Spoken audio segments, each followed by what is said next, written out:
Buenos días, buenas tardes y buenas noches. Gracias por conectarse a este webinar sobre la deuda interna. Lo hemos denominado Gestión de la deuda interna, tendencias actuales y posibles repercusiones en los países del sur global.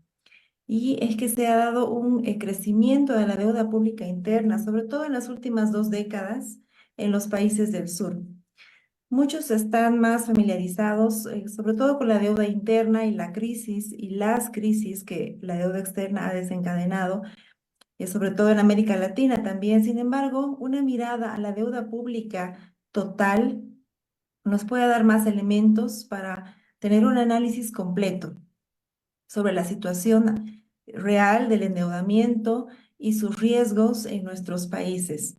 En esta oportunidad vamos a hablar sobre qué es la deuda interna, en qué consiste, cuáles son sus conceptos, de dónde viene. También vamos a ver cuál es su relación con la deuda externa en términos de comparación, de proporciones.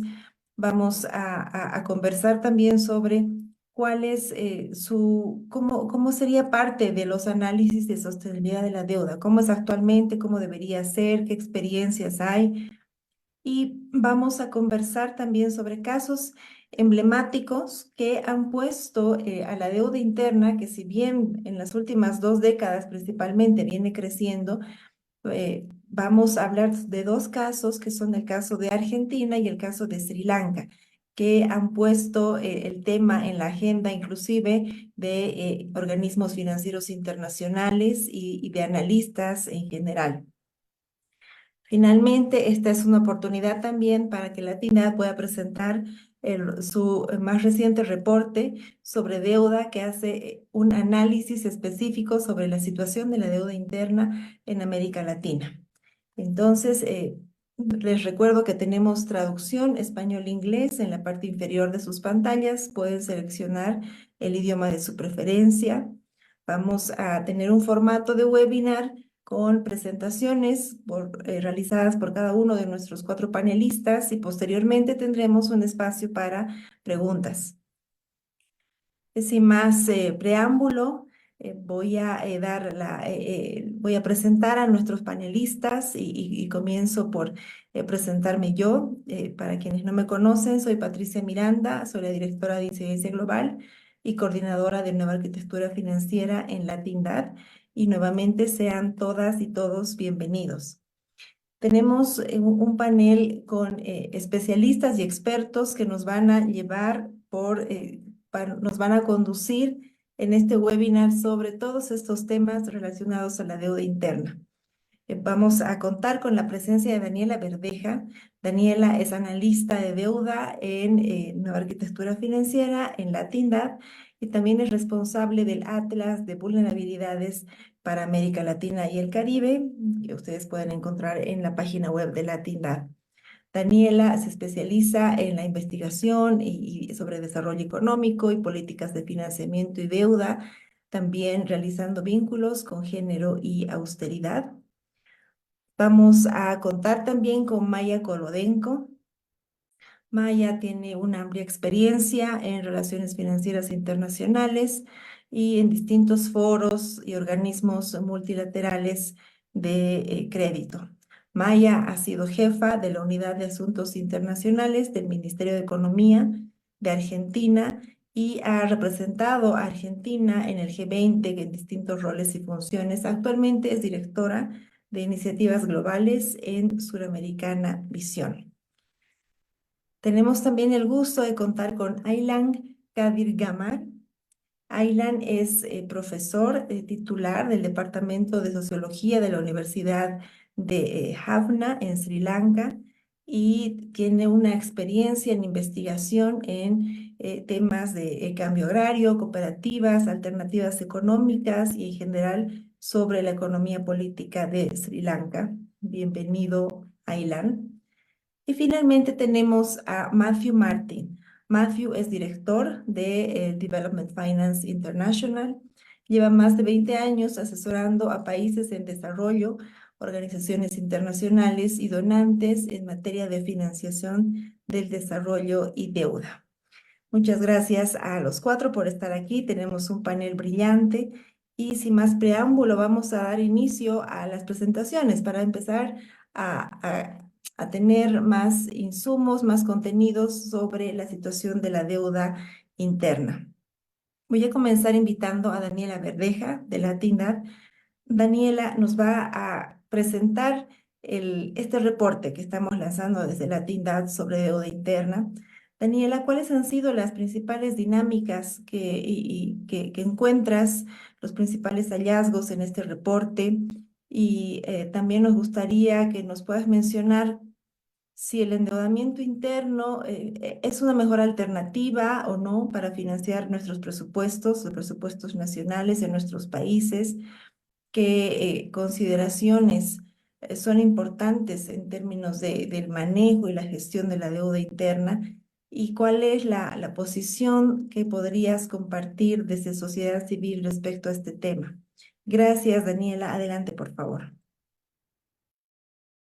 Gracias, Patricia. Buen día, buenas tardes o buenas noches a todos y todas quienes nos acompañan hoy. Voy a comenzar compartiendo mi pantalla em, para introducir un poco lo que Patricia venía diciendo, los contenidos y lo que hemos abordado desde el último informe de Latindad, en este caso sobre la deuda interna, y así como igual lo mencionaba Patricia, nos hemos preguntado si este endeudamiento es, digamos, la mejor alternativa de financiamiento para nuestros países, esto hablando desde una mirada de América Latina, ¿no? El reporte tiene tres grandes partes. Voy a intentar abordarlas en esta presentación, sé que el tiempo es limitado, pero voy a detenerme quizás en algunos puntos que me parecen más relevantes para la discusión del día de hoy. Entonces, ahí están los contenidos principales que voy a abordar. El primer punto tiene que ver con toda la parte más introductoria, la caracterización de la deuda interna, particularmente para países de ingreso medio, las dinámicas de los mercados de deuda nacionales, ¿no? Las recientes dinámicas y un poquito algunas consideraciones de sostenibilidad y reestructuración. La segunda parte del informe tiene más bien que ver con un análisis ya de datos del peso, el crecimiento de este tipo de endeudamiento en la región, y después aterrizamos en cuatro casos que son, digamos, los países que tienen niveles de endeudamiento interno más altos en la región. Brasil, que hoy igual no nos acompaña Maya para abordarlo, Brasil, Colombia, Costa Rica. Sí, si el tiempo lo permite, voy a mostrar quizás algún pincelazo sobre eso y luego después las conclusiones, recomendaciones principales del informe. Entonces, arrancando con el primer punto, me parece que a partir de la pandemia y del crecimiento, que ya venía teniendo una tendencia creciente, el endeudamiento en general de tanto privado como público, pero sí después de la pandemia se ha dado un aumento del número de reestructuraciones de deuda a nivel internacional. Entonces, muchos de estos han sido tanto en países de ingreso bajo como en países de ingreso medio, ya sea dentro de lo que es una suerte de mecanismo que es el marco común del G20, que lo viene implementando el FMI y el Banco Mundial, como también fuera del marco, ¿no? Que es lo que vamos a mirar hoy también en el panel. Entonces, a partir de estas reestructuraciones y el rol que ha tenido el FMI en estas reestructuraciones, es que se ha inducido en algunos casos a reestructurar no solo la deuda externa, que quizás era el problema más apremiante, sino también la deuda interna. Entonces, el tema ha vuelto a estar en agenda, incluso en los últimos papers del mismo FMI, discusiones en diferentes foros a nivel internacional, como un tema al que también hay que prestarle atención. Sin embargo, este tema no es nuevo y en la región es una fuente de financiamiento que está siendo cada vez más utilizada. Después de los procesos de condonación de deuda, después de la crisis de los 80, la década perdida, digamos, y después de los 90, la condonación de deuda multilateral ya a inicios de los 2000, es que los países de América Latina empiezan a enfocarse en desarrollar y hacer crecer los mercados nacionales de deuda. Entonces, Este es un aspecto importante para entender que los instrumentos se han diversificado también y el uso que se le ha dado con más frecuencia. Ahora, es verdad que también la composición de acreedores se ha ido modificando, pero ya no tenemos como la claridad en el límite preciso de la deuda externa e interna. Por ejemplo, así como en la deuda externa, en la interna también hay un crecimiento del rol de acreedores privados en este tipo de endeudamiento, pero que pueden ser residentes que están dentro o fuera del país, que pueden tener bonos denominados en moneda nacional o extranjera y que las operaciones pueden ser acordadas bajo el marco legal nacional, es decir, si se ha adquirido esos títulos en el mercado interno o si se lo ha hecho en el mercado internacional. Entonces, aquí es importante quizás ir abordando algunas cuestiones de la definición de la deuda interna en sí misma. A grandes rasgos hay tres grandes maneras de hacerlo. Una por la moneda, la segunda tiene que ver con la residencia del acreedor y la tercera con, digamos, la legislación que regula este contrato de deuda. Y que esto está muy de la mano con el mercado donde ha sido emitida, adquirida esta deuda. Entonces aquí simplemente mostramos los países de ingreso bajo y medio alto, qué criterio utilizan con más frecuencia, ¿no? No puede que no utilicen solo uno, sino una combinación. Y podemos ver que los países de ingreso bajo quizás utilizan con más frecuencia la moneda para diferenciar este tipo de deuda y los países de ingreso medio utilizan más la residencia y el mercado, ¿no? Entonces esto para tener un poco de claridad sobre cómo se está definiendo. Igual aquí hay una serie de factores como las guías que utilizan los países y demás. Pero sí es importante entender que para los países que son de ingreso medio, particularmente los que tienen acceso a mercados, las decisiones de endeudamiento tienen que ver con elecciones, ¿no? Entre los costos, los vencimientos, las monedas, qué posibles riesgos o externalidades podrían influir en el futuro. Y estas elecciones se hacen quizás un poco más difíciles en términos de que en la región la gran parte de países no tienen acceso a financiamiento concesional, ¿no?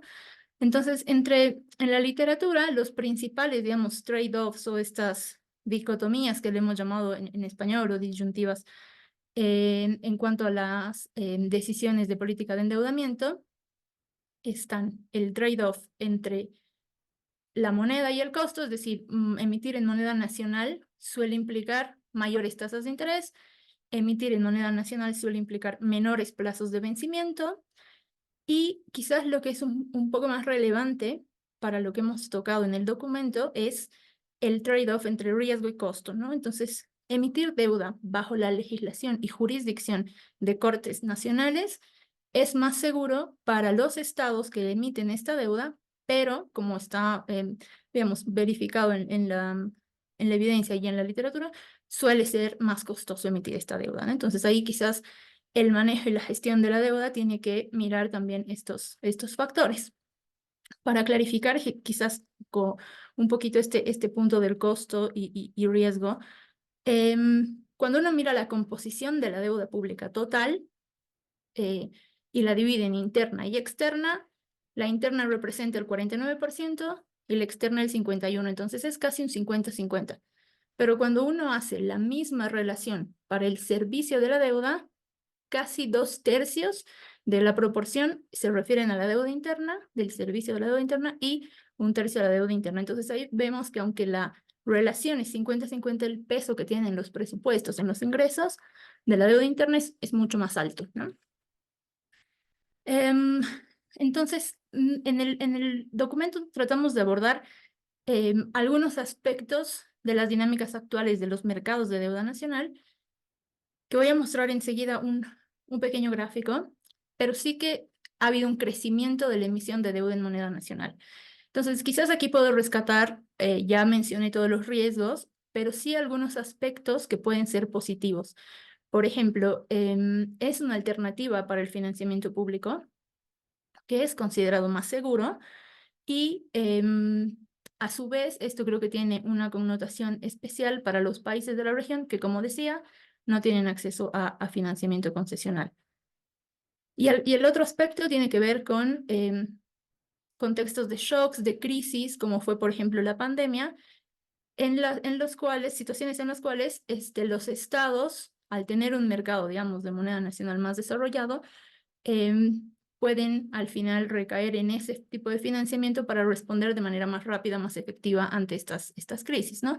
En el caso de América Latina, hay una correlación positiva en el promedio entre, por ejemplo, los tamaños de los paquetes fiscales que se realizaron durante la pandemia y el endeudamiento en moneda local. Entonces, digamos, esto muestra que sí es una alternativa para los países y que es más segura al estar, digamos, usualmente regida bajo una legislación nacional.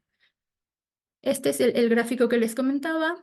Esto se realiza con información del Banco Interamericano de Desarrollo, donde lo que vemos es diferentes grupos de países y comparamos diferentes décadas, ¿no? Y vemos que la emisión de deuda en moneda local ha aumentado en todas las décadas, en todos los grupos de países, ¿no? Quizás en las economías más grandes y más diversificadas, esto se hace más evidente.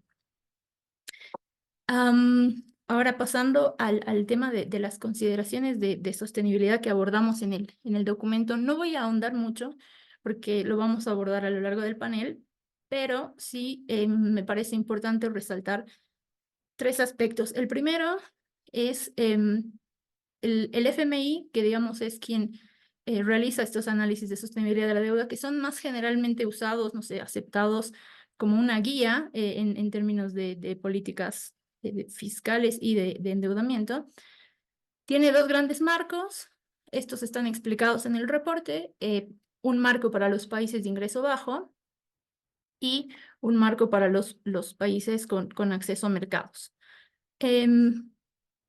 Este segundo, para los MACs, que es los que tienen acceso a mercado, ha sido recientemente revisado en 2022 y ha surgido un nuevo marco más amplio, ha cambiado de nombre, una metodología mucho más, digamos, compleja. Pero lo que quisiera rescatar acá es que la deuda interna se ha ido incorporando, pero en la bolsa de la deuda pública total, ¿no? Es decir, el ratio de deuda pública total respecto al PIB, cuál es el nivel, si hay que reducirlo o no, y a través de las necesidades brutas de financiamiento, ¿no? O las gross financial needs, que está ahí en español y en inglés. Entonces, digamos que sí ha habido un progreso en ir incorporando la deuda interna, pero no significa necesariamente que sea positivo cuando se la incluye de manera así agregada. Y me parece que esto lo vamos a ver en el caso de Sri Lanka, por ejemplo, y cuando se entra en un proceso de reestructuración, esto puede jugar también en contra. Ya mirando algunos indicadores, en el marco de sostenibilidad de Países Bajos sí se tienen parámetros de referencia y límites del endeudamiento para considerarla sostenible, insostenible o con riesgo.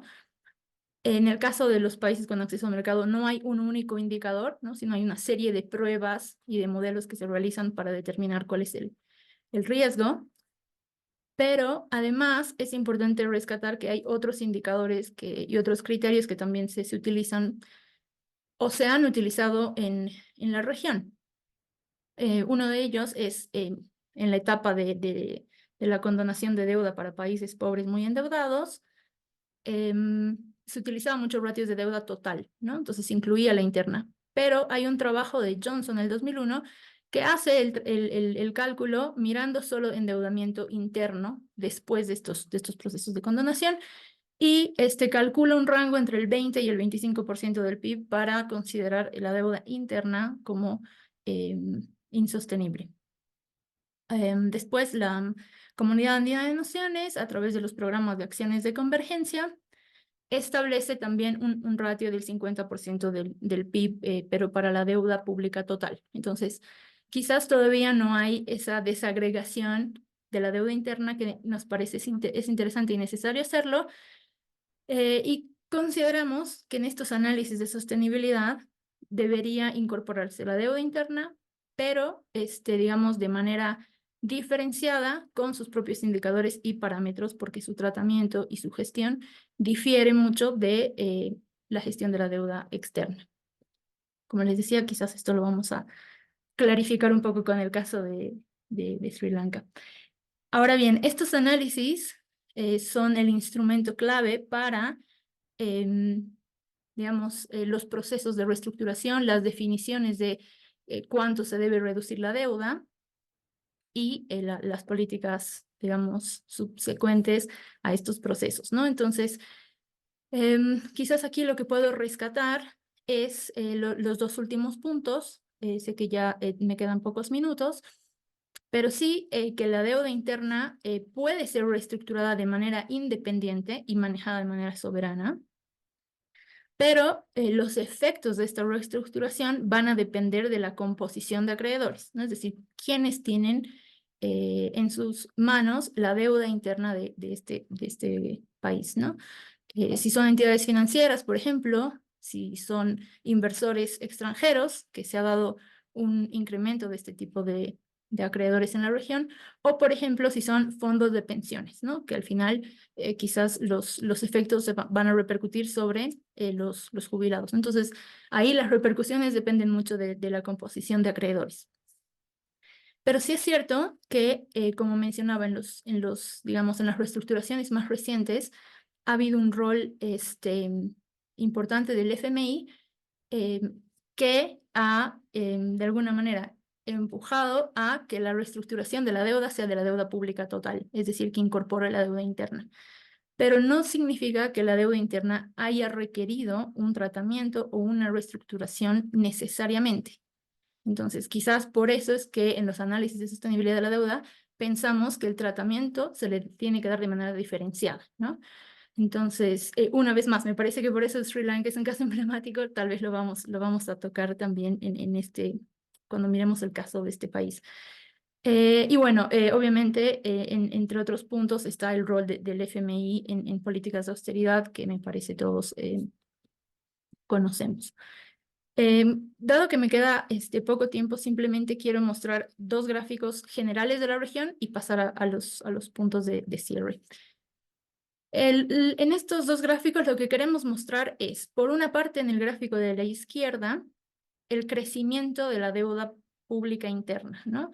Entonces, cómo estaba a finales de los 90, las barritas azules, cómo estaba la deuda más o menos en el 2010, que todavía estábamos como en la época de boom en la región, y digamos el último dato disponible que tenemos, ¿no? Entonces los puntos naranjas serían la deuda interna, el nivel de deuda interna actual en porcentaje del PIB, y las barras la deuda hace más o menos más de 20 años, ¿no? Y hace 12 años serían los celestes. Y vemos que en todos los países prácticamente ha aumentado, y vemos que aquí está justamente Brasil, Argentina, Costa Rica y Colombia, que están en el documento, como los países que tienen quizás un endeudamiento más alto, ¿no? Aquí también aparece, por ejemplo, Bolivia o México, como los otros países a los que también podríamos mirar. Y en la parte derecha tenemos estas relaciones, ¿no? Entre deuda interna, las barras azules, y deuda externa, las naranjas. Entonces, en algunos países hay una preponderancia de la deuda externa, pero en otros, más bien de la deuda interna, ¿no? Como Argentina, Brasil, ya lo veníamos diciendo, pero sí en el promedio regional está como casi un 50-50 la relación, y eso es algo que ha ido aumentando porque la relación antes era más bien, había un mayor peso de la deuda externa, ¿no?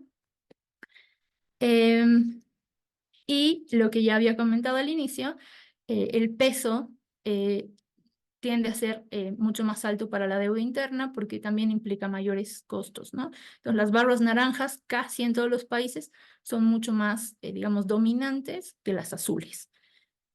Y en estos casos, quizás estos altos pagos por los servicios de deuda restringen el espacio fiscal disponible y la capacidad de impulsar políticas públicas. Entonces, dado que estamos en un contexto de altas tasas de interés, esto quizás se complica un poco más, y considerando que nuestros países, una vez más, si acceden a mercados internacionales, deuda no concesional, y en mercados internos las tasas igual van a ser más elevadas, ¿no? Entonces quizás esto nos pone en una situación mucho más difícil para manejar, en un contexto además de crecientes necesidades, ¿no? Entonces, seguramente vamos a compartir la presentación. Aquí hay alguna información de Brasil, igual una una pequeña ahí información de Colombia y de Costa Rica que me hubiera gustado compartir, pero bueno, no sé, ahí si da el tiempo podemos volver a esto.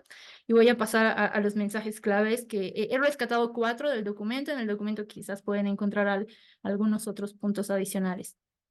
El primero es que si bien la deuda interna es más frecuente y se puede considerar que además de segura, es más rápida y con menores obstáculos, llamémosle administrativos, porque no necesariamente se requiere aprobación de parlamentos.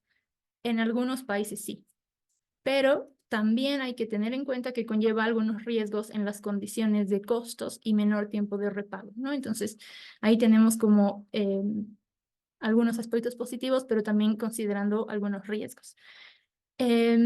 Después es importante la transparencia por 2 razones. En la primera, porque puede permitir una gestión de deuda más responsable y no solo la transparencia en cuanto a cuánto nos cuesta, cuál es el plazo, a quiénes se les debe, sino también para qué nos endeudamos, a dónde dirigimos estos recursos de la deuda, ¿no? Que esta es una información que, que no hemos podido conseguir, por ejemplo, para los países que hemos analizado.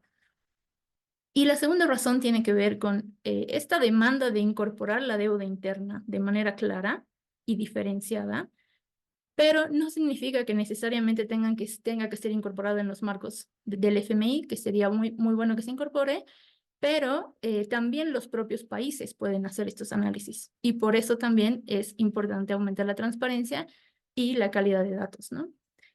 Y bueno, finalmente, que es un tema que no lo he tocado mucho porque lo vamos a ver a continuación, pero además de las consecuencias propias de una reestructuración de deuda interna, como lo dije, dependiendo de los acreedores, este proceso, si es parte de acuerdos con el FMI, existen además sobre los efectos de la reestructuración de deuda interna otros aspectos que acompañan a las medidas de austeridad, ¿no? Entonces quizás merma las posibilidades de salir de la crisis de la que se pretende salir. Así que con eso voy a cerrar. Y bueno, me parece que compartieron en el chat el enlace al documento, pero lo pueden encontrar en la página web de la tienda. Gracias. Muchas gracias, Daniela, por esta presentación. Efectivamente, tenemos en el chat los links para que puedan acceder a nuestros reportes, tanto en español como en inglés. Gracias por compartir estos hallazgos, Daniela, y a partir de ahí vamos a seguir conversando sobre estos temas durante el webinar. Y das pie, has mencionado varios países, tenemos algunos casos de país, algunos ejemplos en este reporte, y en esta oportunidad vamos a profundizar sobre el caso de Argentina. Argentina y con Maya Kolodenko. Maya, tú has formado parte del Ministerio de Economía en el momento de la reestructuración de la deuda, tanto interna como externa. Argentina apostó primero a renegociar la deuda con sus tenedores de bonos internos. Maya, nos gustaría que nos puedas comentar cuál es en tu lectura, la situación de la deuda interna de Argentina antes y después de esta reestructuración de bonos. ¿Cuáles fueron los principales instrumentos que utilizaron, incluyendo leyes, normativas? ¿Cuál fue la estrategia que utilizó el gobierno de Argentina en aquel momento? Y también, ¿cuál fue el rol del FMI? Porque ha sido un primer momento en el que el tema de deuda interna se pone en agenda fuera de nuestros países, en un contexto más internacional. Sobre todo, ¿cuáles son las lecciones aprendidas del caso argentino? Gracias, Maya. Adelante, por favor. Bueno, muchas gracias por la invitación y por este reporte también, que lo veo muy oportuno. Y desde ya creo que también es un reporte que toca un tema que no ha sido tan explorado, ¿no? En las discusiones sobre la arquitectura financiera internacional. Es un tema que sí se ha vuelto incrementalmente relevante y que también está asociado al cambio, ¿no? En el escenario de la arquitectura financiera internacional o de la arquitectura de la deuda internacional. Digamos, este cambio, el reporte lo menciona, cómo el contexto de acreedores ha cambiado. Antes, digamos, uno se enfrentaba como país a reestructurar en caso de ser necesario, ¿no? Parte de su deuda con acreedores bilaterales y multilaterales, y ahora la presencia incrementalmente, ¿no? De acreedores privados, que estos acreedores privados aparte poseen no solo bonos denominados en moneda extranjera, bajo ley local, bajo ley extranjera, o sea, digamos, estos acreedores privados también poseen, pueden ser privados, residentes, no residentes, como que se ha mezclado mucho también el parámetro de la tenencia de deudas, la forma de emitir deuda ha cambiado un montón. Esto genera nuevos desafíos y estos desafíos también se incrementan para el gestor de la deuda, para el que tiene que definir la, antes, digamos, después de la crisis financiera global, antes de la guerra en Ucrania y del COVID, cuando las tasas estaban bajas en el mercado, muchos países han salido a financiarse con el mercado a tasas más bajas de las que usualmente lo hacían y enfrentándose a distintos tipos de, digamos, un endeudamiento en ese desconocido, ¿no? Desconocido en cuanto a su tratamiento, a los riesgos que puede presentar, y específicamente en el momento que cambian esas condiciones y que el mercado se encarece y las condiciones financieras cambian repentinamente, muchos países se enfrentan a un contexto de mayores desafíos, de costos más caros, de difícil de entender qué tipo de deuda y con quién tienen que negociar esas reestructuraciones. O sea, lo hemos visto en distintos países, en particular en África, como parte de la deuda también. Bueno, nada. Eso quizás es podemos desplayarnos en cómo este nuevo espacio cambia las condiciones y presenta nuevos desafíos, pero bueno, en particularmente entender los riesgos que significa emitir en otra moneda, vis a vis la deuda interna, es crucial para los gestores de deuda, como decía, y entender qué es la deuda interna, ¿no? Tener una clara definición y ser transparente, que nuevamente el reporte también lo menciona, es fundamental para entender, digamos, hablamos de moneda local, de legislación local, hablamos de residencia, ¿de qué hablamos? Y definir este parámetro de deuda es crítico, ¿no? Eso básicamente como una introducción que me parece importante destacar y entender los riesgos como crucial. En el caso argentino, voy a hablar un poco del contexto en el que encontramos en el 2019, digamos, de la deuda en Argentina, y después hablar de un par de lecciones aprendidas, ¿no? Voy a mencionar tanto la deuda interna como la externa, toda la reestructuración y las estrategias que pusimos en juego. Hacia 2019, la deuda era impagable, insostenible y no financiable. En diciembre, a diciembre de 2019, el gobierno nacional enfrentaba esta situación, ¿no? Con la deuda pública que había pasado del 52,6% del PBI en 2015 al 90,2% a fines de 2019. 77,82% de ese stock estaba denominado en moneda extranjera. O sea, digamos, la solución a esta deuda pública que era infinanciable, impagable, insostenible, requería un enfoque integral, que íbamos a presentar soluciones tanto para la deuda denominada en dólares como para la emitida en moneda local.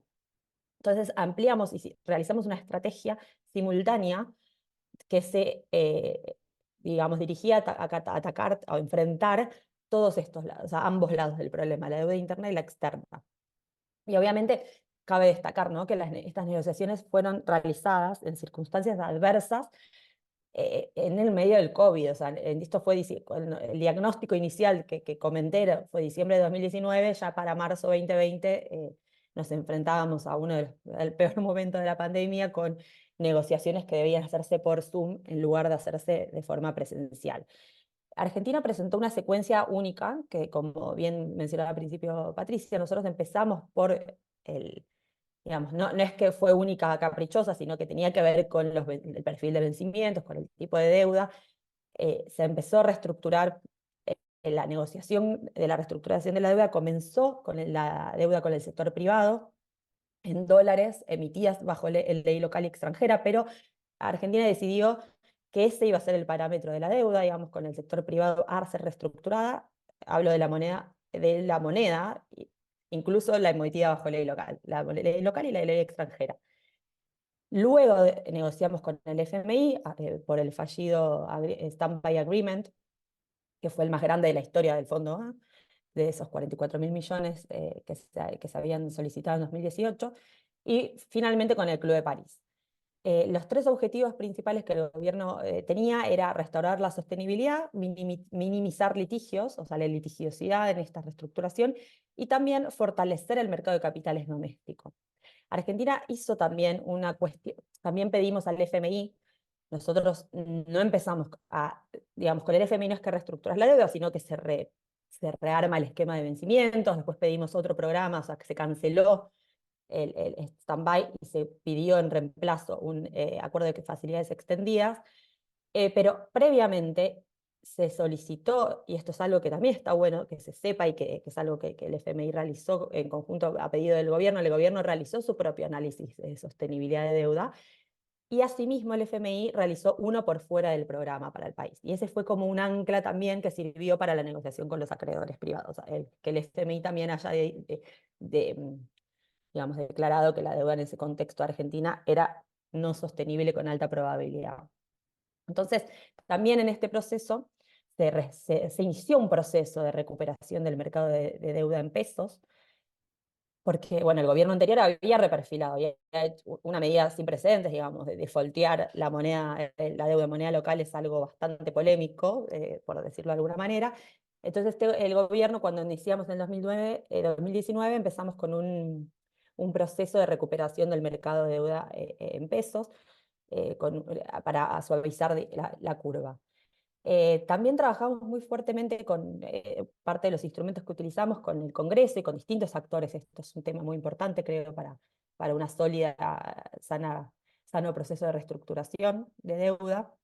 Presentamos la ley de restauración de la sostenibilidad de deuda pública bajo ley extranjera, la ley de restauración de la sostenibilidad de la deuda en títulos bajo ley local, otra ley de fortalecimiento de la sostenibilidad de la deuda pública y asimismo la ley 27.668 habla del programa de facilidades extendidas. Entonces Argentina por primera vez discute el programa con el FMI en el Congreso, involucrando a todos los actores.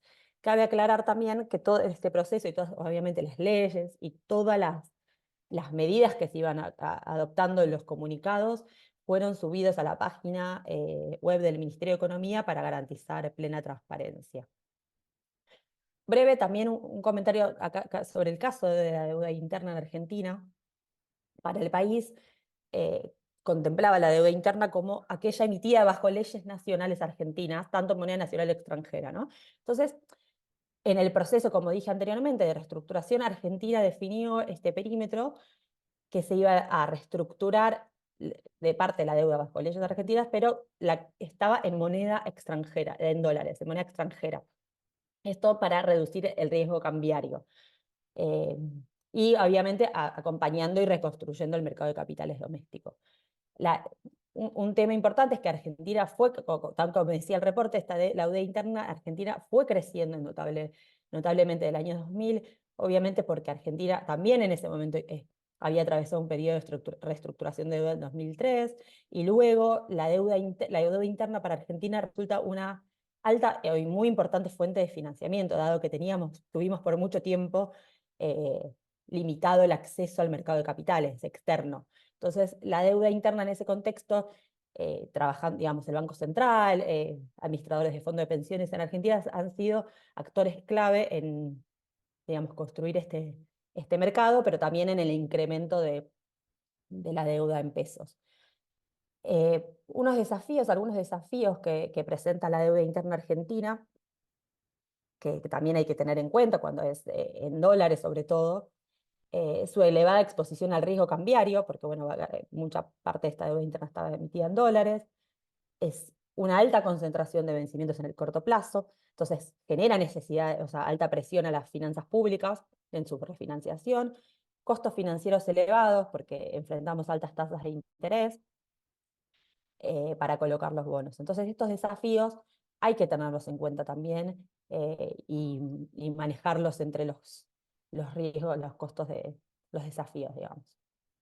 Algunas lecciones aprendidas que quiero mencionar, obviamente después podemos hacer algún intercambio, es que es sumamente importante ex ante para los emisores de deuda, para una sólida gestión de deuda, la deuda, digamos, contemplada como política pública, porque obviamente implica una decisión para el gobierno entre, digamos, el financiamiento del desarrollo con deuda o el financiamiento al desarrollo bajo otras formas de financiamiento.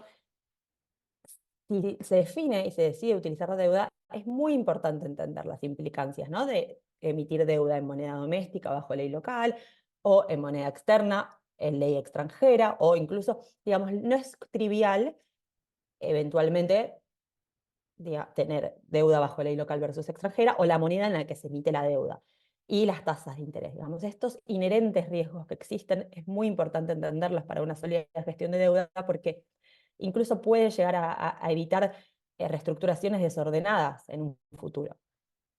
Después, en la definición ex post, en el caso de que haya que reestructurar la deuda, es importante hacer una buena definición del perímetro, ¿no?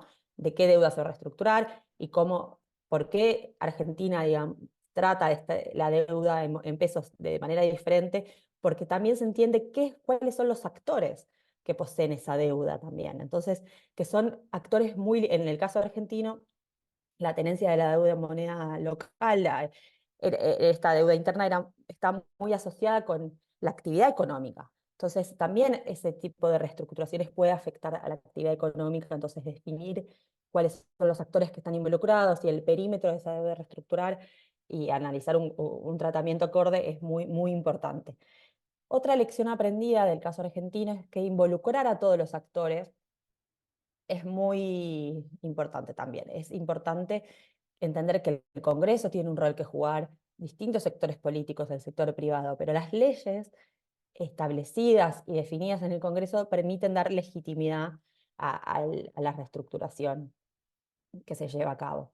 Luego, obviamente, el FMI es un actor clave en este caso. Argentina eh, se ha sentado con una visión siempre de tener un programa que sea apropiado y lo más importante, sostenible para la población y que sea, cuando renegociemos el programa, ya en el 2022, tener principios acordados, pero también entender, ¿no? De qué tipo de instituciones es el FMI, haber realizado este Debt Sustainability Analysis, este análisis de sostenibilidad de deuda con el FMI previo a la negociación con los acreedores privados, fue un hito importante en nuestra reestructuración. Así que eso también, y creo que una de las cuestiones que mencionaba Daniela, que era que los países puedan mejorar su capacidad de realizar este tipo de análisis es crucial para mejorar el manejo de deuda en nuestros países también, porque permite mejorar también incluso la capacidad negociadora eventualmente si es necesario. Otra de las digamos, lecciones aprendidas es que es también la transparencia y el apropiado registro. Como decía, Argentina en su proceso siempre ha sido lo más transparente posible, obviamente es una negociación. Todas las definiciones, los acuerdos que se pueden publicar están publicados en debida tiempo y forma, los registros de deuda también, y mejorar esa calidad de información es relevante también. Y bueno, obviamente entender que esto que comentábamos de que la deuda implica definiciones relacionadas con la deuda o elegir financiar el desarrollo con la deuda implica un conflicto redistributivo. Entonces, esta elección entre seguir pagando servicios de la deuda, que trae aparejada una definición entre donde dejar de pagar otras políticas públicas relevadas para los países, afectan la vida diaria de nuestros ciudadanos y también pueden afectar la democracia, digamos. Entonces, creo que en ese sentido también el reporte es muy relevante y nos permite tener una discusión amplia en todos estos aspectos. Bueno, eso básicamente. Muchas gracias. Atenta a continuidad en la discusión sobre este tema. Muchas gracias, Maya. Y ya podemos ver cómo no es tan sencillo entonces definir la deuda interna y depende de la realidad de cada país. Muy importante esto que mencionas sobre cómo definir el perímetro y sobre todo el identificar los actores, el impacto en la actividad económica local, nacional y también los impactos en la población. Y esto me lleva y me da el pie para darle la palabra a nuestro siguiente panelista. Y vamos a cambiar de español a inglés en este momento. So thanks, Aylan, for joining us today you have been very active in analyzing the debt restructuring, the domestic debt restructuring in Sri Lanka. So we can see that there are several commonalities when we talk about debt problems in southern countries, in Latin America, Africa, Asia. So since the case of Sri Lanka has been an important case that has put again the domestic debt in the global agenda, I would like to ask you, what has been the experience of the domestic debt restructuring in Sri Lanka? What instruments have been used? You just heard what Maya mentioned about Argentina. And why was a domestic debt restructuring necessary in Sri Lanka? In addition, if you can also mention what are the main economic and social impacts of this, and what are the short and medium-term perspectives for Sri Lanka in this case. And again, if you can share with us what was the role of the IMF and lessons learned from Sri Lanka that we can take for the Global South. So thanks, Aylan. Again, the floor is yours. Thank you, Patricia, and thank you to the organizers for inviting me. I think this kind of exchange is extremely important, and solidarity between Asia and Latin America on these kinds of issues are very important. So thank you again. As you know, Sri Lanka is going through its worst economic crisis since independence. Our economy has possibly shrunk by as much as 20% over the last number of years. And it is in that context, 2 years ago, in April 2022, Sri Lanka defaulted on its external debt. It did not default on its domestic debt. It defaulted on its external debt. And we went to an IMF program, and we started a process of trying to restructure our debt. Now, going to the IMF, they had two demands. One, that we should achieve a primary budget surplus, and two, that we should move forward on debt restructuring. What they meant was external debt restructuring. But there is a very insidious way in which the IMF works. While the IMF claims that they do not take a position on domestic debt restructuring, their debt sustainability analysis, which required that Sri Lanka's total debt, domestic debt and external debt together, should be brought down from 128% to 95%. That is one target, that the total debt should be 95%. But our haircut is such that our gross financing needs, our external gross financing needs, have to be only reduced to 4.5%. If you are to reduce our external GFN by 4.5%, but our total GFN, our total gross financing needs, domestic and external, should be 13%. Now, to bring this down, it required domestic debt restructuring. So while they say they don't take a position on domestic debt restructuring, if you look at their DSA, Sri Lanka needed to do about 1.6% of GDP reduction every year for the next 16 years in domestic debt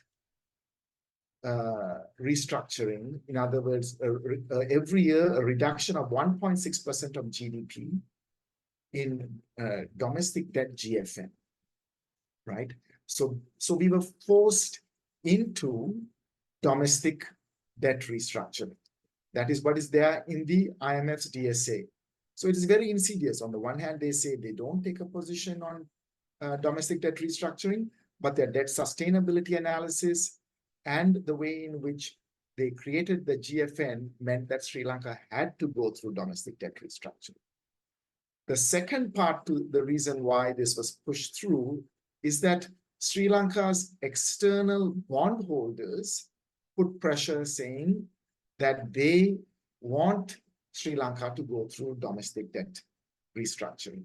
Otherwise, that they would not do the external debt restructuring. So it was pressure from the bondholders and the IMF that led to Sri Lanka restructuring its debt. Our analysis of the IMF's DSA is that the DSA itself is created in the interest of Sri Lanka's external creditors. That is why there is such a small haircut, and we are continuing to going to have a GFN of 4.5% of GDP for external debt. In other words, 30% of our revenue, 30% of our budget, even after the IMF program, is going to be towards external debt servicing. So we have not reduced our debt. There won't be an adequate haircut. And so this program is probably going to fail. But in the meantime, because of this pressure, and because our government, our regime in power wants to please the IMF and wants to please the creditors, they went through domestic debt restructuring. Now, how did that domestic debt restructuring happen, right? Approximately about 50% of our debt is domestic debt. There are large number of banks, finance companies, individual investors that own this domestic debt. And of course, the central bank also holds a substantial amount of this domestic debt. Now, because of the IMF DSA and the GFN requirement, we have to reduce every year about 1.6% of GDP in domestic debt servicing. Of that, 1% was going to be by the central bank, which is not a problem because the government can always capitalize the central bank. 0.1% of GDP was for foreign exchange debt, foreign debt in domestic law, because we only hold a very little amount of foreign debt under domestic law.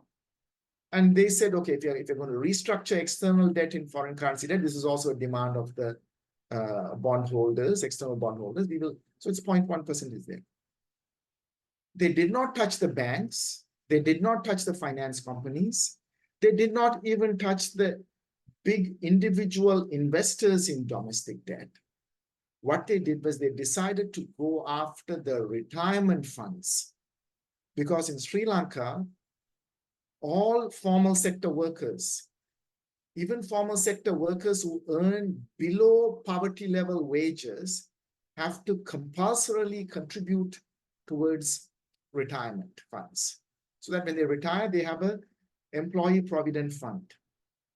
It is that fund, so tea pluckers, garment workers, the most lowest paid private sector workers, their fund amounting to about 4 trillion Sri Lankan rupees was subject to domestic debt restructuring, so that every year 0.5% GDP equivalent of that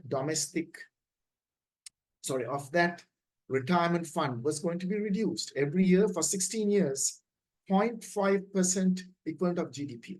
So the total, if you look at the current level of this total retirement funds, it is about 17% of GDP.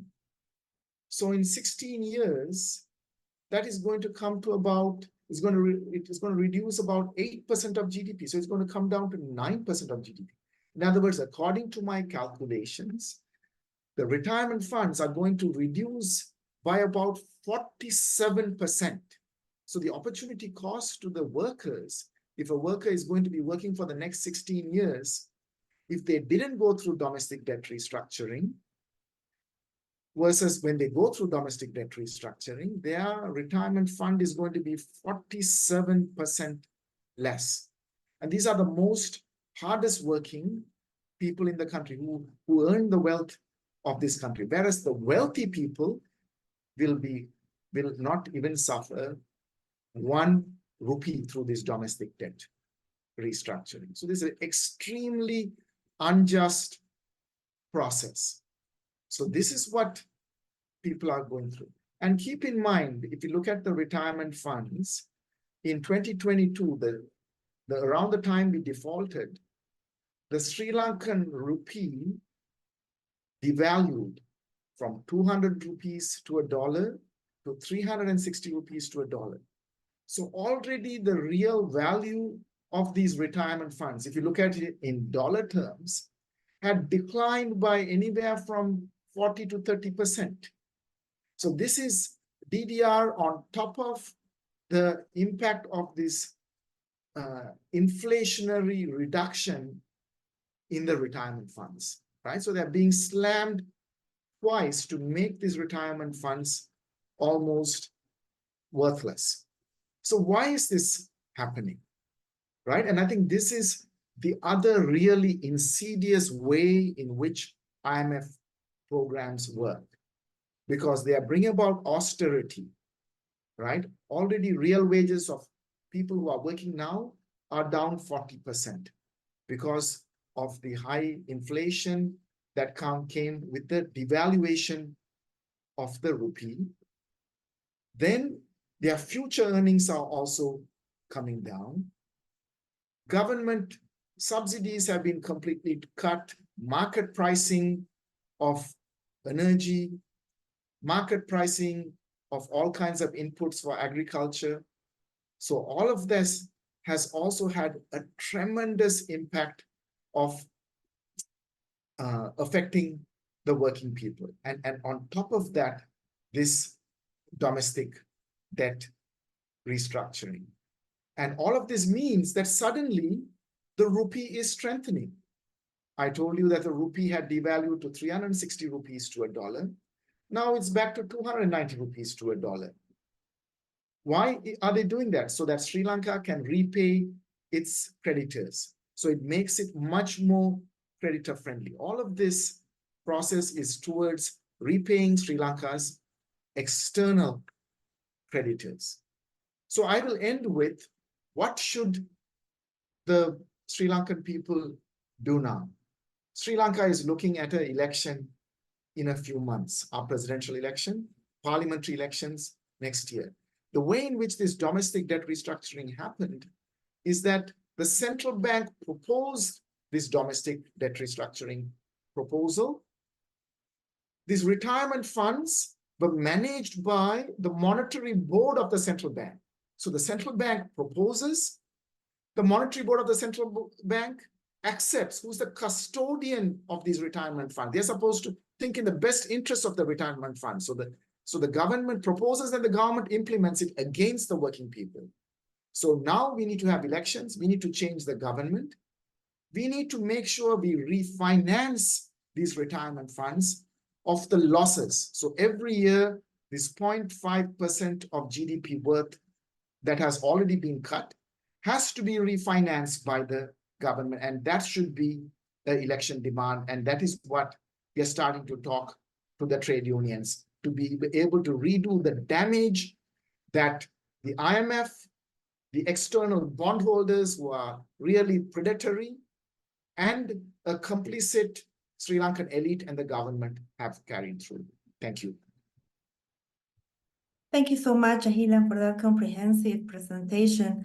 And we can see what is the relationship between external and domestic debt, the pressure that Sri Lanka has received, and overall that when we talk about debt restructuring, we need to look at everything, not only one part of the debt. And this is an important example. But I think also this message about what is the impact, the social impact, the impact in this case of on workers, the impact on pension funds.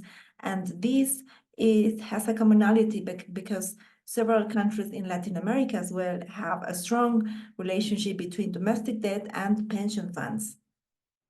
So this gives me the precise floor to talk about debt sustainability. And I'm going to switch to Spanish to present Matthew Martin. Matthew will have a combination of English and Spanish. So I advise everyone to keep keep on with the translation selection that you have made. Matthew, hemos conversado sobre cómo incorporar la deuda interna en los análisis de sostenibilidad de la deuda. Agilan nos mencionaba que estos análisis o estas metodologías de todas maneras se enfocan principalmente en la deuda externa y entonces esto es un problema al momento de pensar en una reestructuración. Matthew, tú has trabajado en trabajo de campo, por decirlo así, en una serie de países en América Latina y en África, con ministerios de economía, con bancos centrales, en relación a cómo reestructurar la deuda, cómo medirla, cómo hacer análisis de sostenibilidad más exhaustivos, más completos. ¿Cuál es la experiencia que nos puedes comentar respecto a introducir la deuda interna en estos procesos, respecto al peso que tienen y que ya lo hemos visto en los presupuestos en relación a la deuda externa, que nos lleva a ver que hay un problema de liquidez, pero también de solvencia y que nos puedas hacer también un balance sobre esto? Gracias, Matthew. Adelante, por favor.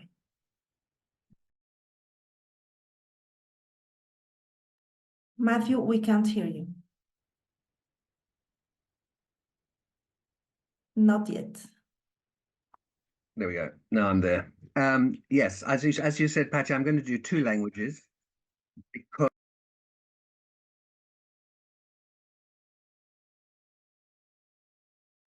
Your mic is off again. Thank you. Thank you. Chaos.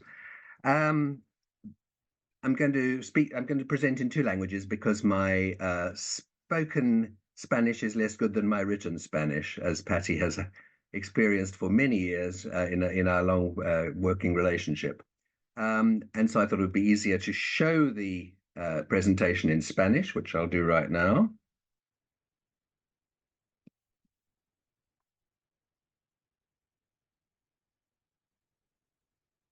And I hope that is visible on the screen. Is it visible as a presentation? Yes. But I'll speak in English. And let me just begin by saying thank you so much for what I think is an excellent report that Latindad has produced on domestic debt in Latin America. And really, I think it's a very timely discussion because, as we've heard, given the interaction between external and domestic debt and the role of the IMF and external actors in dealing with domestic debt is a very important part of the international financial architecture and really ought to be much more strongly included also in the discussions on financing for development, which are happening in advance of the next Financing for Development conference. But I want to focus on 2 issues, as you said in your introductory remarks. One is, what's the scale of the domestic debt burden? And here I'm just going to show a few updated numbers from our Debt Service Watch database, which you also used in your Latindad report, because we have a partnership to produce and use those different types of data on debt service. So for me, the most important burden of debt for the citizens of the countries and of the world is debt service. First of all, because if it's very high, it results in cuts in public spending. And those are particularly important, the social spending cuts and the environmental spending cuts, which would stop us from confronting the dual crises of inequality and the climate. And secondly, because if this service goes up a lot, that's the moment when people like the IMF arrive in countries, or sometimes countries decide to do it for themselves. They decide to take austerity measures, which means cuts in those services in order to reduce the future debt burden.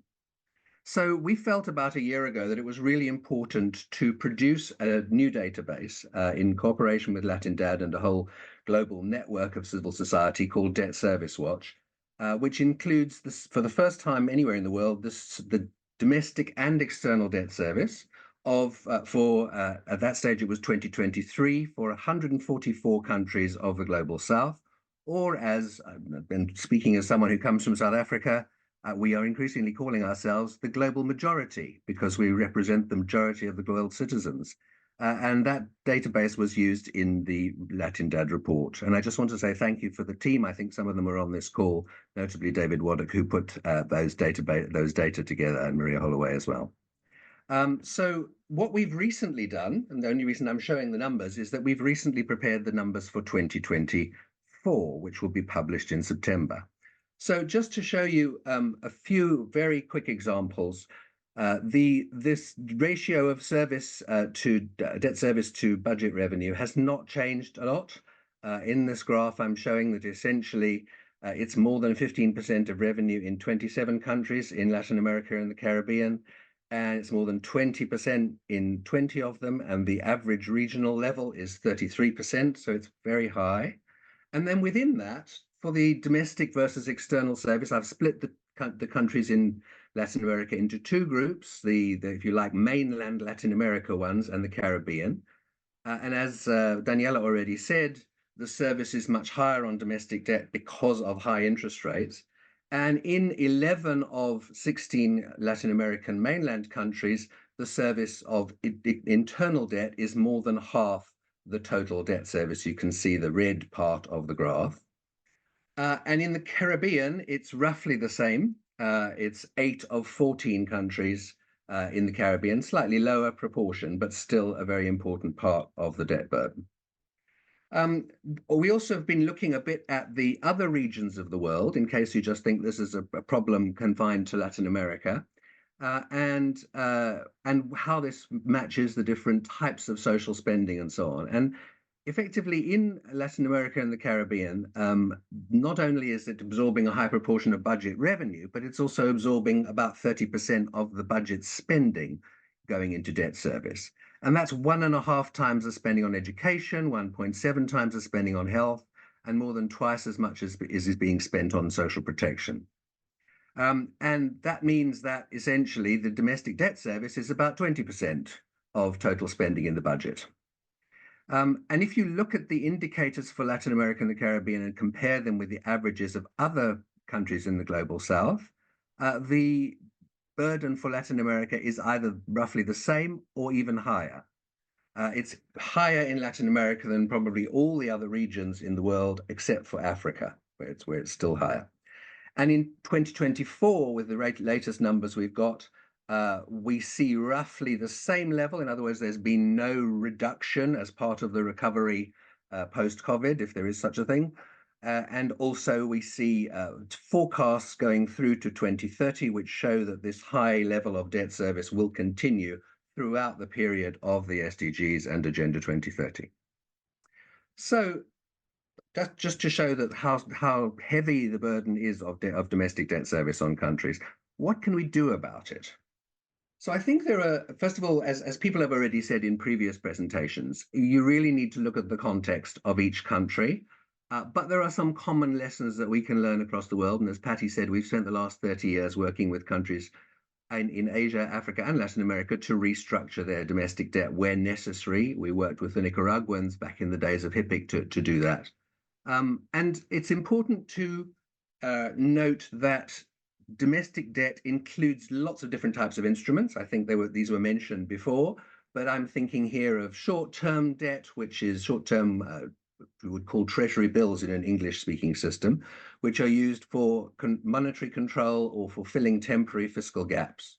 Longer-term bonds, which are supposed to finance the budget and particularly long-term investment projects. You might also have in some countries arrears to all sorts of types of people who've provided services to the government, but also to pension funds. Sometimes the government has a big overhang of money it hasn't managed to pay to the public pension fund, for example. And sometimes governments borrow from the central bank domestically as well. When we all started, and we were involved, particularly in Francophone Africa, which didn't have these types of markets 20 years ago, we were involved in helping establish these types of markets.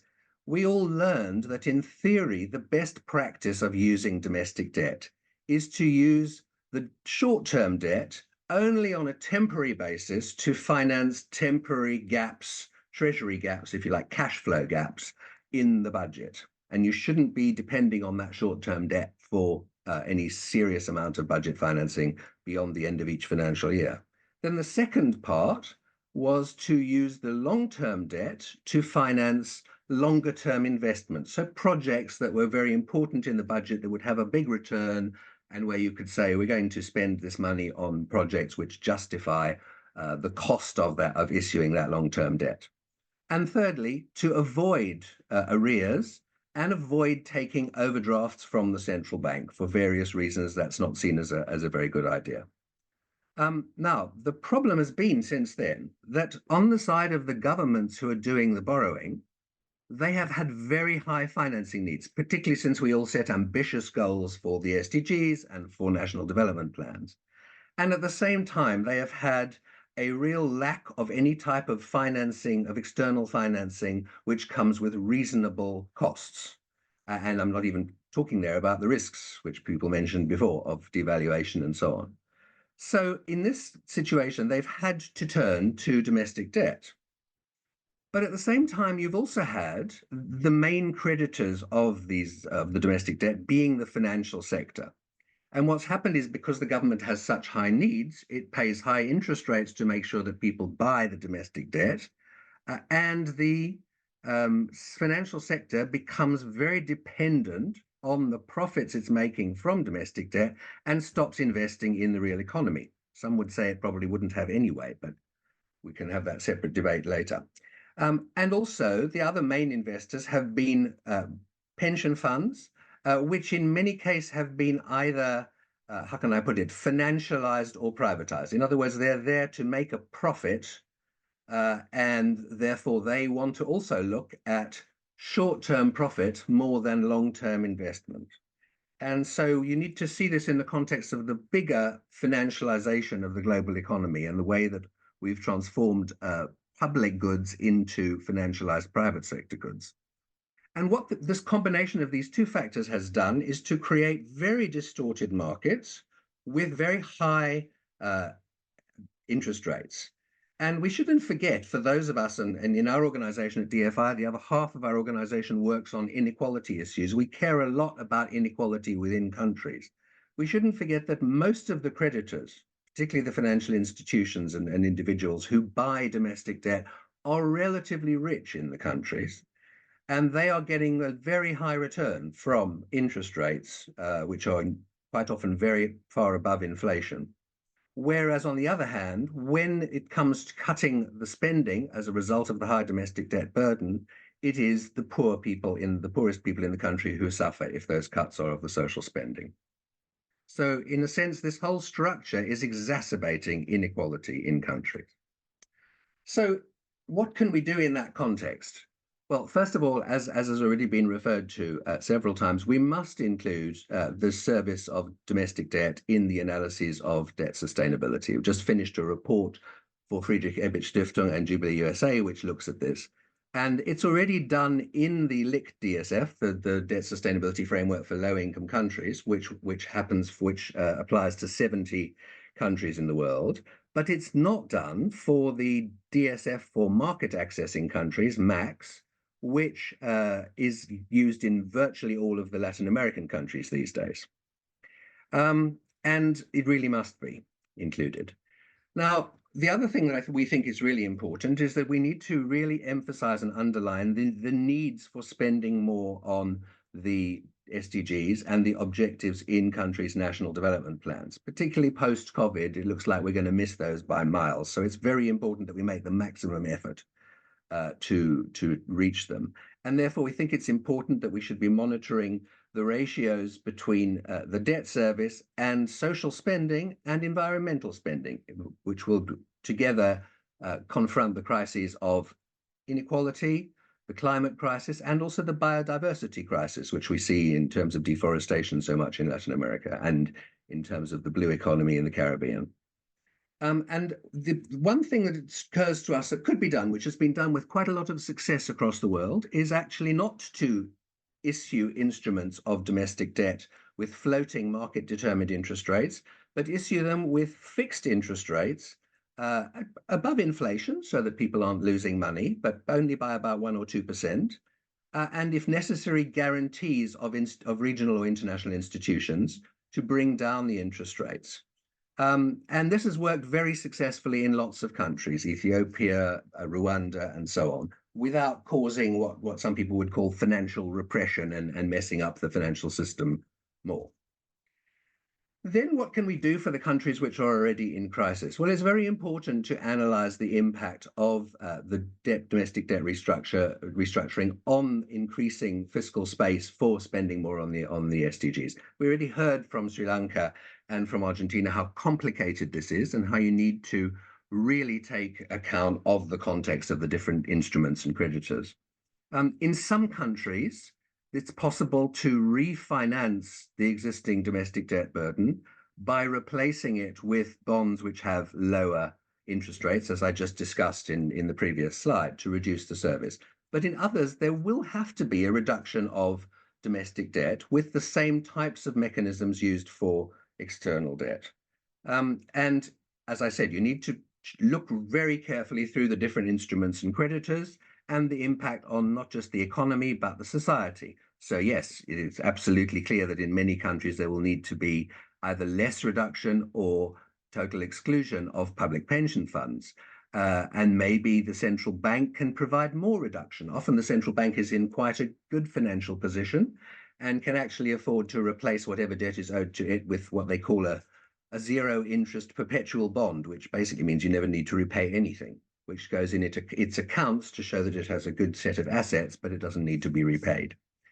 And then the mechanism used most often is to replace existing bonds with a much longer term. In other words, you cancel the existing bonds and you issue to the creditors longer term bonds, a bit like was done with the external debt with Brady bonds. And you do those also with fixed interest rates. Some countries have used across the world IMF special drawing rights to achieve this.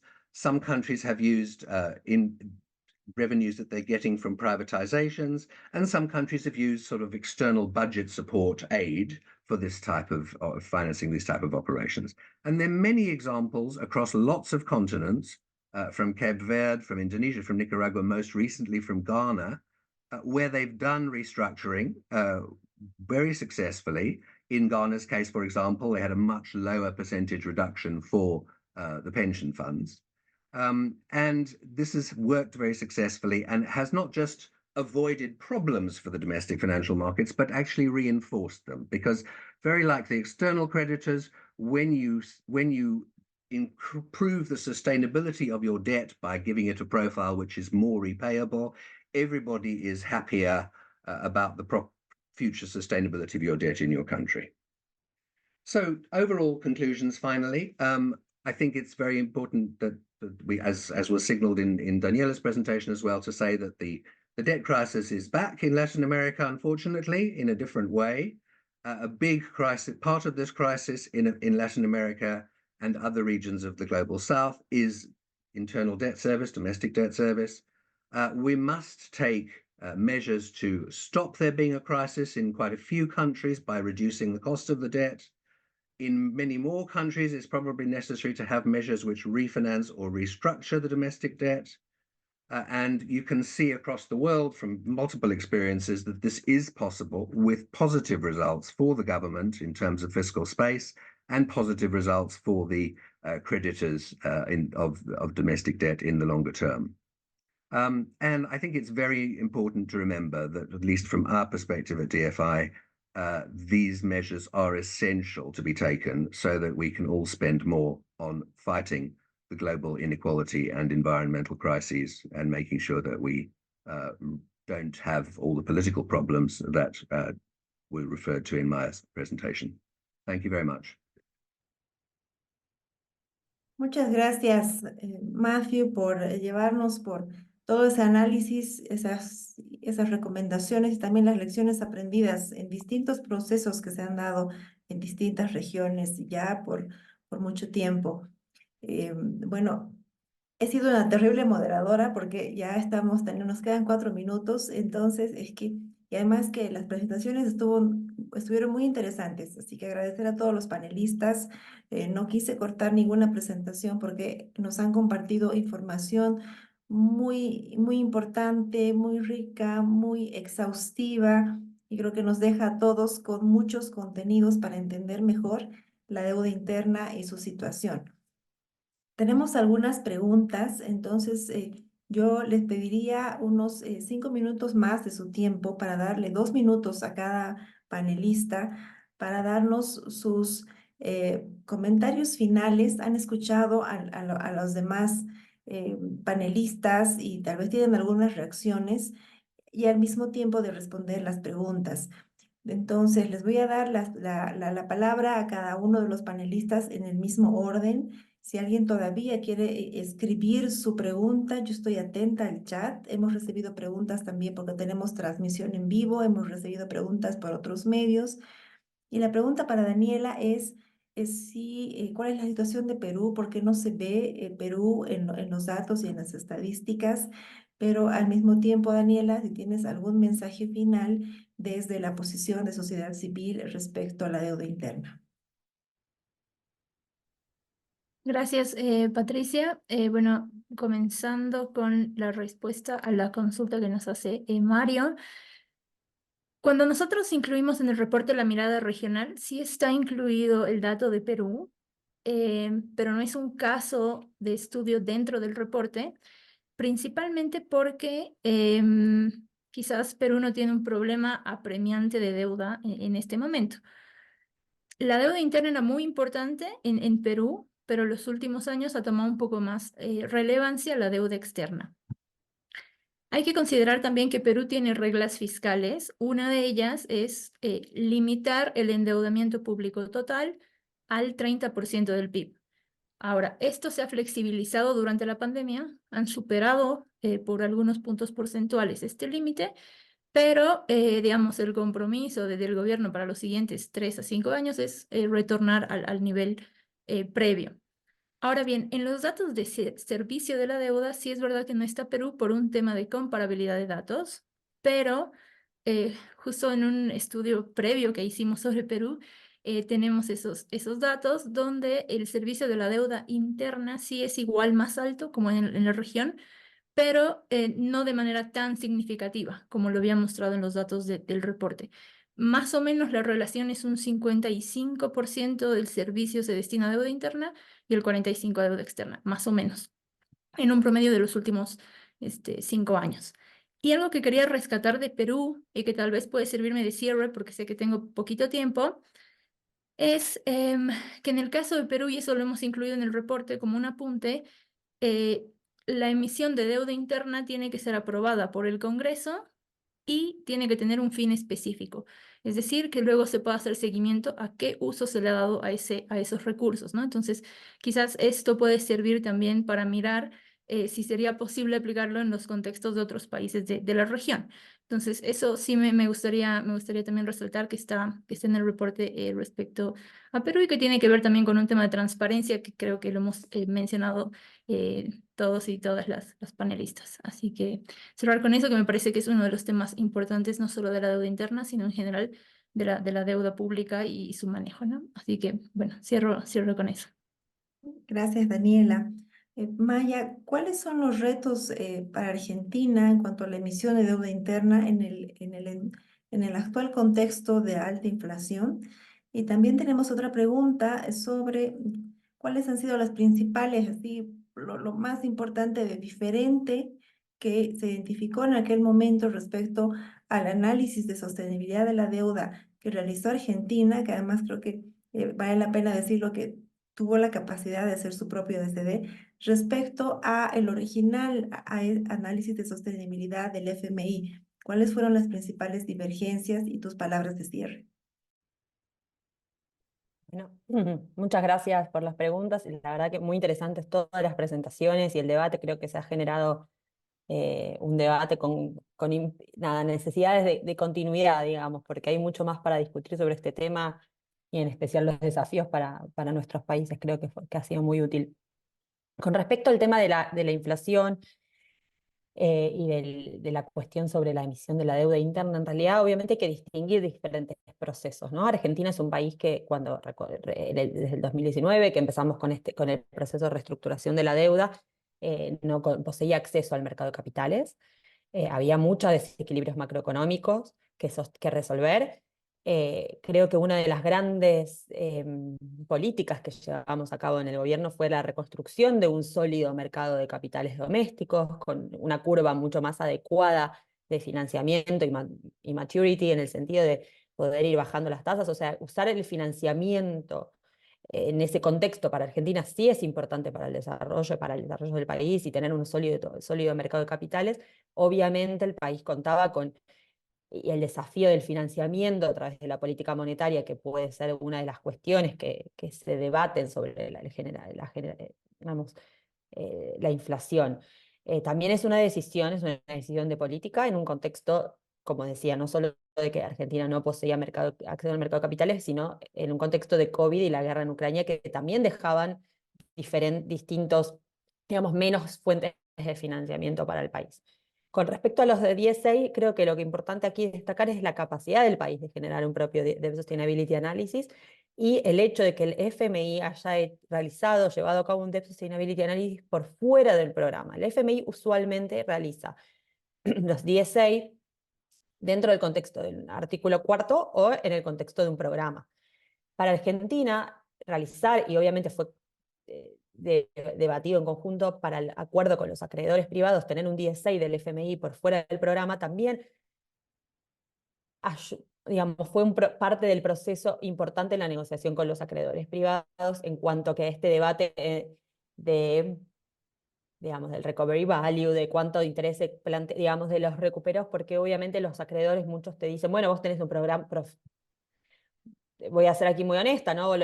Mucho de la discusión es sobre solvencia versus liquidez, le habrá pasado también al caso de Sri Lanka, y si cuando tienes al FMI, a un actor, y Argentina mismo mostrándote los parámetros de una deuda que no es sostenible en estos términos, que hay que reestructurar, que se necesita, digamos, tener otros perfiles,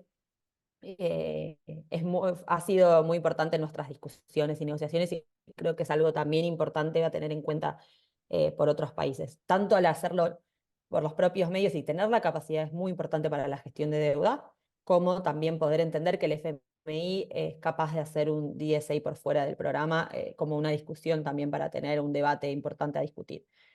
Porque aparte el FMI, cuando lo hace en el contexto de un programa, también tiene un sesgo particular, puesto que el FMI no puede prestarle por política propia a un país que no tiene deuda sostenible. Entonces se generan ciertas retroalimentaciones. Pero bueno, eso creo que es para un debate particular separado sobre el FMI que podemos tener en otro contexto. Así que bueno, muchas gracias por la invitación. El reporte también es muy valioso, la discusión y todos los panelistas, la verdad, aprendí un montón, y muchas gracias a todos por sus presentaciones y la invitación. Gracias, Patricia. Muchas gracias, Maya, por compartir también desde tu experiencia. Agilan, from what we have heard, the debt problem and its impacts of the debt restructuring in Sri Lanka are really far from being resolved. What are your main messages in this case for Sri Lanka, but also that could be used and for the other civil society organizations, other stakeholders, academia that follow the debt issue, and what are the main needs? What do we need to call for in this case? Yeah, thank you. And I think there needs to be a much longer debate on many of the themes that were brought here. But I will just make 2 points. One, if we are serious about global inequality, let's look at what's happening with commercial lending. When interest rates in the West were close to 0%, Sri Lanka was borrowing at 7-8% from the bondholders. That's the main reason for inequality. Before we start going into talking about how domestic debt creates inequality, it is this international inequality. And the IMF and the World Bank and their programs, when they come to Sri Lanka, are reinforcing that. After this domestic debt restructuring, the end goal of the 4-year IMF program is to return to the capital markets. When they decide to push for domestic debt restructuring in Sri Lanka, it takes away the sovereign capacity of a country to develop itself, right? They want to collapse the external debt and the domestic debt, and to reduce the possibility of any kind of deficit financing, even if there is a shock, by trying to collapse both of these into one. So, there are two big questions here. If you're serious about global inequality, which I think there needs to be a lot of solidarity in the global south about how we are going to deal with the global north and the global capital markets, right? Do we want to keep going back at this high? So why can Japan have 200, 300% of domestic debt? Because of this global inequality. But the focus is on the global south countries so that we are taken away the possibility to be able to develop our countries. And this has been the history of colonialism, and this is the history of neocolonialism. So this is something that all of us have to think seriously about. Thank you. Thanks, Ahilan, for also including a more deep analysis and questions about the origin of debt and inequalities between the global north and the global south. Voy a dar la palabra final ahora a Matthew Martin. Matthew, un mensaje para distintos actores, mensajes para los países del sur global, otro mensaje para los acreedores del norte respecto a la deuda interna y algún mensaje, una recomendación para quienes están analizando también estos temas como el FMI u otros organismos financieros internacionales. Okay, thank you, Patty. Can I just start with a message to you for having organized this? Thank you so much. It's so nice also to be on a panel which is more than gender balanced and entirely composed of people from the Global South. So it's really good to be to see that, because very often this debt is a very male-dominated subject, and lots of panelists are from the Global North. Let me also just have a quick message for Eswatini, because I saw somebody in the chat saying they were on the call from Eswatini, which is fantastic to see someone from a completely different region. Debt is a huge problem for Eswatini, and 80% of that problem is domestic debt. Definitely a major issue for Eswatini going forward, I think. On the message for the international community, I completely agree with Aylan that we really have to have a focus on yes, you can call it neocolonialism, why not? And on the imbalance, if you like, this sort of risk perception that there is in global financial markets, which allow northern countries to borrow currently at somewhere around 4 or 5%, and force southern countries to borrow internationally at anything upwards of 10 to 15%. And that is completely unsustainable. And I've worked a lot with people in Africa talking about the fact that the risk premium on African debt is completely ridiculous and should be ended. But it does seem to me that the best way to do that is for the regional organizations and international organizations, which are supposed to be helping the countries, rather than putting their money into ridiculous financial schemes like public-private partnerships, could they perhaps do a lot more of guaranteeing of global government bonds, so that then those global south countries can actually issue debt at the same kind of risk premium that Japan and Britain issue debt at the moment? It would be one of the simplest ways to do that. But I also think it's really important, given the context. So we all know we're in a context at the moment where even if there is a worse debt crisis than there has ever been across the world, people are not prepared to do very much about it. One, I think, glimmer of hope is from the review of the LIC DSF and eventually the MAC DSF, which is taking place in Washington at the moment, where it does look like the IMF will bring in the issues of how much countries need to spend on the climate. But they don't really seem to be bringing in the positive effects that the spending on climate and fighting inequality could have on accelerating growth in countries. And therefore, the effect of that review, if all they do is bring in the extra costs, will just be to stop countries borrowing anything, anywhere, domestic or external. And we have to push back against that. We have to say, you must put into that the positive effects of the borrowing on growth.